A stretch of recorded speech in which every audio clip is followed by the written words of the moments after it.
Welcome to Isha predictions. ನಾನು ನಿಮ್ಮ ಈಶಾ. ಇವತ್ತು ನಾನು 18ನೇ ತಾರೀಕಿನಿಂದ 24ನೇ ತಾರೀಕಿನವರೆಗೂ ಹೇಗಿದೆ ವಾರ ಭವಿಷ್ಯ ಅನ್ನೋದನ್ನ ಹೇಳ್ತಾ ಇದ್ದೀನಿ.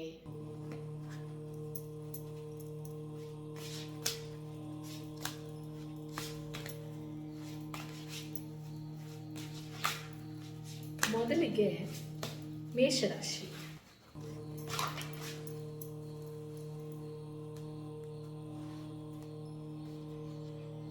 ಮೇಷರಾಶಿಯವರಿಗೆ ಈ ವಾರ ಬಹಳ ಒಳ್ಳೆಯದಾಗಿ ಕಾಣಿಸ್ತಾ ಇದೆ. ಸಾಕಷ್ಟು ಜನರ ಒಂದು ಆಗಮನ ಮನೆಗೆ ಆಗುವಂಥದ್ದು ಅವರು ಆಪ್ತ ಸ್ನೇಹಿತರ ವಲಯದಿಂದ ಆಗಿರಬಹುದು ಅಥವಾ ಬಂಧುಗಳಾಗಿರಬಹುದು, ಮಿತ್ರರಾಗಿರಬಹುದು. ಸಾಕಷ್ಟು ಒಳ್ಳೆಯದನ್ನು ಈ ವಾರ ಆ ಬಂಧು ಮಿತ್ರರು ನಿಮಗೆ ತಂದು ಕೊಡ್ತಾ ಇದ್ದಾರೆ. ಜೊತೆಗೆ ಸುಖ ಭೋಜನ ಕೂಡ ಬರ್ತಿದೆ.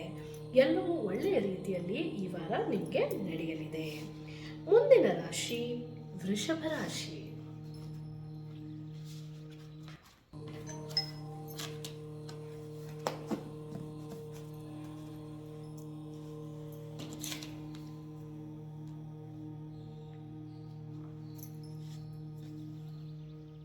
ವೃಷಭ ರಾಶಿಯವರಿಗೆ ಈ ವಾರ ನಿಮಗೆ ಏನು ದಕ್ಕಬೇಕೋ ಅದು ಒಳ್ಳೆಯದಾಗಿರಲಿ ಅಥವಾ ಕೆಟ್ಟದ್ದಾಗಿರಲಿ ಅದು ನಿಮ್ಮ ಪಾಲಿಗೆ ಬಂದೇ ಬರುತ್ತೆ. ಸೊ ಹಾಗಾಗಿ ನೀವು ಮಾಡಿದಂತಹ ಕೆಲಸಗಳಿಗೆ ತಕ್ಕ ಪ್ರತಿಫಲ ನೀವು ಈ ವಾರ ನಿರೀಕ್ಷಿಸಬಹುದು. ಮುಂದಿನ ರಾಶಿ ಮಿಥುನ ರಾಶಿ.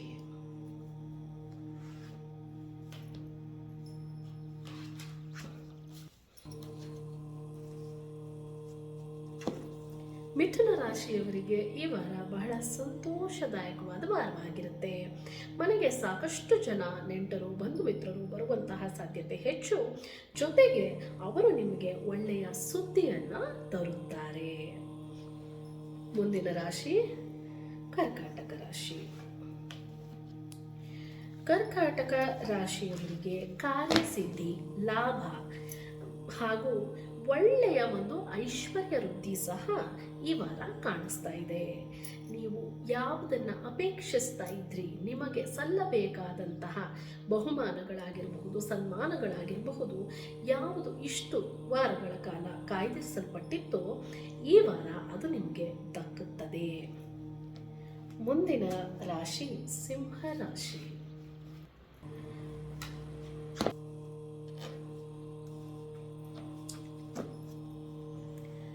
ಸಿಂಹ ರಾಶಿಯವರಿಗೆ ವಾರದ ಆರಂಭದಲ್ಲಿ ಅಲ್ಪ ಕಾರ್ಯ, ಬಹಳಷ್ಟು ಚಿಂತೆ, ಬೇಡವಾದಂತಹ ವಾರ್ತೆಗಳನ್ನು ಸಹ ನೀವು ಕೇಳ್ತೀರಾ.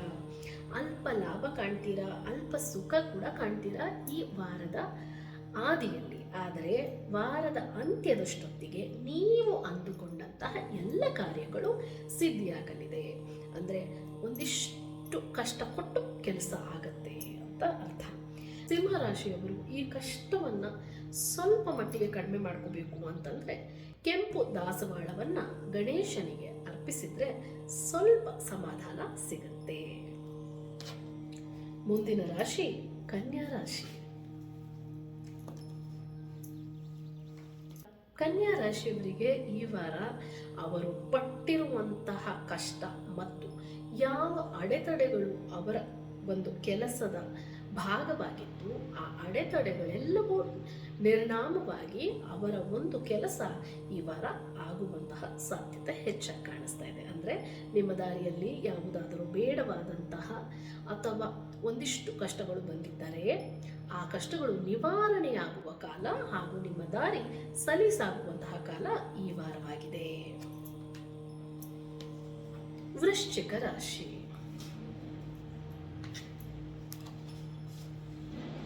ವೃಶ್ಚಿಕ ರಾಶಿ ಈ ವಾರ ನಿಮ್ಮ ಚಿಂತೆಗೆ, ನೀವು ಏನು ಸಾಕಷ್ಟು ಕಾಲ ಚಿಂತೆ ಮಾಡ್ಕೊಂಡು ಬಂದಿದ್ರಿ ಆ ಚಿಂತೆಗೆ ಒಂದು ಸುಖದ ಲಾಭ ಉಂಟಾಗುವಂತಹ ಕಾಲವಾಗಿದೆ. ಅಂದರೆ ನೀವು ಯಾವುದ್ರ ಬಗ್ಗೆ ಚಿಂತೆ ಮಾಡ್ತಿದ್ರು ಅದಕ್ಕೆ ಒಂದು ಒಳ್ಳೆಯ ಒಂದು ಉತ್ತರ ಸಿಗುವಂತಹ ವಾರ.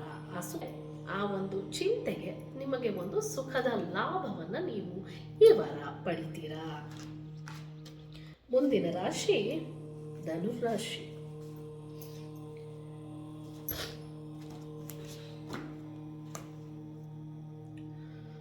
ಧನುರಾಶಿಯವರಿಗೆ ಈ ವಾರ ಕಾರ್ಯಹಾನಿ, ಅಪಜಯ ಹಾಗೂ ಅಷ್ಟೇನು ಸುಖವಲ್ಲದ ವಾರವಾಗಿದೆ. ಈ ವಾರ ಸ್ವಲ್ಪ ಎಚ್ಚರಿಕೆಯಿಂದ ಇರಬೇಕಾಗುತ್ತೆ. ನೀವು ಸಾಕಷ್ಟು ತೊಂದರೆಗಳನ್ನ ಎದುರಿಸ್ತೀರಾ. ಜೊತೆಗೆ ನೀವು ಯಾವುದಾದರೂ ತಪ್ಪು ಮಾಡಿದ್ದಲ್ಲಿ ಶಿಕ್ಷೆಗೆ ಸಿದ್ಧರಾಗಿರಿ ಅಂತ ಹೇಳ್ತೀನಿ. ನಿಮಗೆ ಈ ಒಂದು ಸಮಸ್ಯೆಯಿಂದ ಹೊರಬರಲಿಕ್ಕೆ ಹಳದಿ ಪುಷ್ಪದಿಂದ ದೇವಿಗೆ ನೀವು ಅರ್ಚಿಸಿದ್ರೆ ಅಥವಾ ಪೂಜಿಸಿದ್ರೆ ಸಾಕಷ್ಟು ಸಮಾಧಾನವನ್ನು ನೀವು ಹೊಂದುತ್ತೀರಾ ಅಂತ ಹೇಳಬಹುದು. ಕಷ್ಟ ದೂರ ಆಗಲ್ಲ, ಆದರೆ ಸ್ವಲ್ಪ ಮಟ್ಟಿಗೆ ಸಮಾಧಾನ ಸಿಗಬಹುದು ಅಂತ ಹೇಳ್ತಾ ಇದ್ದೀನಿ. ಮುಂದಿನ ರಾಶಿ ಮಕರ ರಾಶಿ.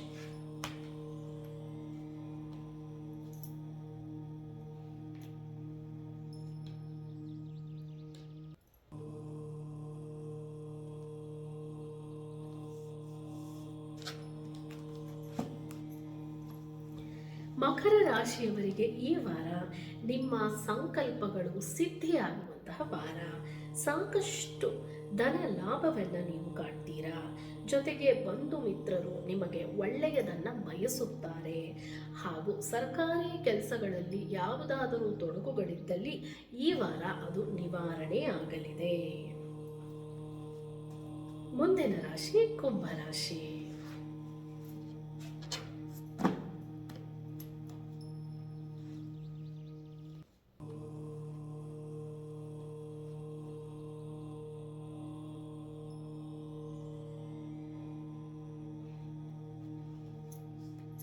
ಕುಂಭರಾಶಿಯವರಿಗೆ ಈ ವಾರ ಸರ್ಕಾರಿ ಕೆಲಸಗಳು ಸುಗಮವಾಗಿ ಆಗುವಂತಹ ವಾರ.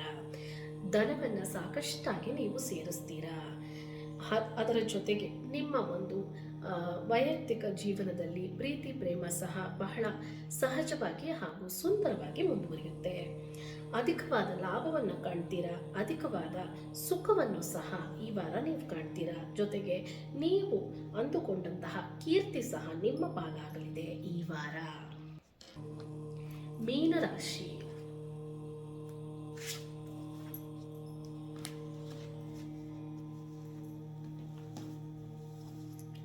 ಮೀನರಾಶಿಯವರಿಗೆ ಈ ವಾರ ಅಷ್ಟೇನು ಸುಖವಲ್ಲದ ವಾರ. ಅಂದರೆ ನಿಮಗಲ್ಲದೆ ಇದ್ದರೂ ನಿಮ್ಮ ಸುತ್ತಮುತ್ತಲೂ ಇರುವಂಥವರಿಗೆ ಸ್ವಲ್ಪ ಏನಂತಾರೆ, ಸ್ವಲ್ಪ ಹಾನಿಯಾಗುವಂತಹ ವಾರ. ಹಾಗಾಗಿ ಸ್ವಲ್ಪ ಎಚ್ಚರಿಕೆಯಿಂದ ಇರಿ ಮೀನರಾಶಿಯವರು. ಬಿಳಿಯ ಬಣ್ಣದ ವಸ್ತ್ರವನ್ನು ಧರಿಸುವುದು ಸಾಕಷ್ಟು ಒಳ್ಳೆಯದು ನಿಮಗೆ ಈ ವಾರ. ಅದರ ಜೊತೆಗೆ ತಿಳಿ ಗುಲಾಬಿ ಬಣ್ಣದ ಹೂವಿನ ಹಾರವನ್ನು ಗಣೇಶನಿಗೆ ಅರ್ಪಿಸಿದ್ರೆ ಸಾಕಷ್ಟು ಸಮಾಧಾನ ಸಿಗುವಂತಹ ವಾರ ಆಗುತ್ತೆ ನಿಮಗೆ. ಆಗುವುದನ್ನು ನಾವು ತಪ್ಪಿಸೋಕೆ ಸಾಧ್ಯ ಇಲ್ಲ, ಆದರೆ ಸ್ವಲ್ಪ ರಿಲೀಫ್ ಅಥವಾ ಸ್ವಲ್ಪ ಸಮಾಧಾನ ಮಾಡಿಕೊಳ್ಳಿಕ್ಕೋಸ್ಕರ ನಾನು ಪರಿಹಾರಗಳನ್ನ ಹೇಳ್ತಿದ್ದೀನಿ ಅಷ್ಟೇ. ಹಾಗಾಗಿ ಈ ವಾರದ ರಾಶಿ ಭವಿಷ್ಯವನ್ನು ಇಲ್ಲಿಗೆ ನಾನು ಮುಗಿಸ್ತಾ ಇದ್ದೀನಿ. ಧನ್ಯವಾದಗಳು. ಮತ್ತೆ ಮುಂದಿನ ಸಂಚಿಕೆಯಲ್ಲಿ ಭೇಟಿಯಾಗೋಣ.